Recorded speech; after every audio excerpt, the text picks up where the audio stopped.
What's up, Mayfair Monsoons, friends, and family? To commence the rest of our lives, I'd like to speak a few words about how much I hurt, healed, and lived throughout my high school career. More particularly, the lessons I learned around these experiences. I'll try not to make it too much about myself because everyone has their own story too. First and foremost, I'll try to be more daring in not just establishing relationships and connections, but new experiences in general. Just like knowing which teachers sold water at a price for $1 for two rather than $1 for one. If only I'd been more open-minded towards the idea of having legitimate friendships with my teachers. Speaking of new things, I wish I knew that 7-Eleven taquitos were so fire. Okay. For those of you who are going, that's nasty, that's a liquor store food, you for real have no idea what you're missing out on.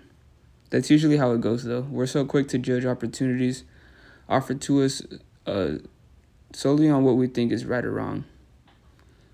While it is good to be aware of certain hazards, we shouldn't have a completely closed mind to new experiences waiting around the corner. On top of that, I felt really terrible when I realized it was too late to participate in things at school. I would always procrastinate joining clubs at school because I felt that I'd have time later. Now, I'm done with high school. There are things I'm proud of too, of course. A few of these things wouldn't have been possible without my friends nudging me into the right directions. With the help of my friends, I learned to love myself and my body. I'll never forget to love myself as I eventually achieved that skill here at Mayfair. Stepping into high school, all I saw were the negative aspects of my appearance in the mirror, to the point of avoiding them completely. Thankfully, I had amazing friends by my side. They gave me all the confidence I was lacking. Even on the wrestling mat, they made me feel indestructible. Another lesson I learned was not to fret too much about holding on to all my friends from freshman year. I used to think that there was some sort of fault to it, but maintaining friendships is a very hard thing to do with our encumbering schedules and scrambled paths.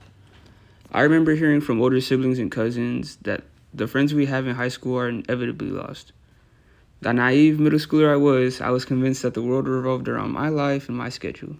We all have our own problems. Just because your friends don't openly share their problems with you doesn't mean that they don't exist. Which brings me to arguably the most important thing. From now on, I'll make sure to have a more caring attitude and open mind towards my buddies. Wrestling, the sole combat sport allowed here at high school, gave me a lot of transactions. Blood, sweat, and tears despite the 3 miles a day, constant yelling, weight cutting, one-day weekends, late night chores, homework submissions, and let us not forget the cramping. It was okay so long as I had my teammates by my side, which brings me to what hurt the most. What hurt most was watching a brother step away from the team.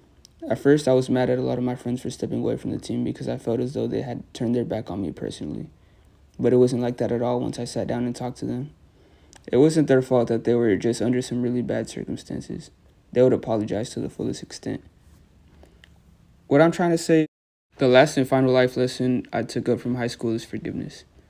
It's good for the soul, and as painful as it may be in the moment, it's necessary. Only, of course, when you are truly sorry, and you only know when you are. Apologizing is a lot like giving someone a present. When it goes good, or even when it goes bad. When it does go well, though, you'll feel so warm and honest. That's what genuine friendship is, empathy. To absolutely everybody whose problems were off my radar when you needed me most, I'm so sorry. Just like everyone else here, I've learned from my high school mistakes and making moves to change myself for the better. As we take our steps into the adult world, it's important to make each other feel as though we have each other's backs. If you see a friend struggling or even just seeing them during their best time, be sure to say hi to them and make them feel like they're not alone. Whether it's on Xbox Live or in and out, once a soon, always a soon. So my fellow classmates of 2022, it's been a really oscillating ride. I'm proud for everyone for getting here, and especially those who struggled behind closed doors. Congratulations, and remain a true friend to one another before that ship sails. Thank you.